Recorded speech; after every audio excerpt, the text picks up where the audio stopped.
എന്റെ ഇപ്പോ 2000 രൂപ എടുക്കാനില്ല. പിന്നെ എന്താ ഉണ്ട്? നുള്ളിപ്പെറുക്കി അവർ 500 രൂപ കാണും. എന്റെ പട്ടിക്ക് വേണം.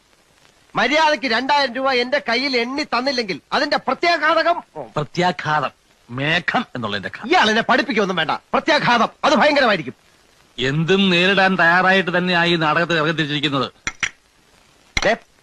ഒരുമാതിരി പല തന്തയ്ക്ക് പറഞ്ഞ പരിപാടി എന്റെ അടുത്ത് കാണിക്കരുത്. തൽക്കാലം പല തന്തയുണ്ടെന്ന് വിചാരിച്ചേക്കാം. ഇയാള് ഞാൻ പോവാന്ന്. അതെ, കുറച്ച് പതുക്കെ പറഞ്ഞാലും കേൾക്കാം. പിന്നെന്താ ഞെട്ടാത്തത്? സാധാരണ ഇത്ര നിസ്സാര കാര്യങ്ങൾക്ക് ഞാൻ ഞെട്ടാറില്ല. ഓഹോ, പിന്നെ ഞാനങ്ങനെ വെറുതെ പോകുന്നൊന്നും വിചാരിക്കണ്ട. ഈ വിവരം മുഴുവൻ ആ മൂപ്പിലാനെ കണ്ട് ധരിപ്പിച്ചിട്ടാ ഞാൻ പോവും. ഒരു ചാൻസ് കൂടെ തരാം. 250 250 ഉറപ്പിക്കുന്നോ? രണ്ടുപേരോടും കൂടെ ചോദിക്കുന്നത്.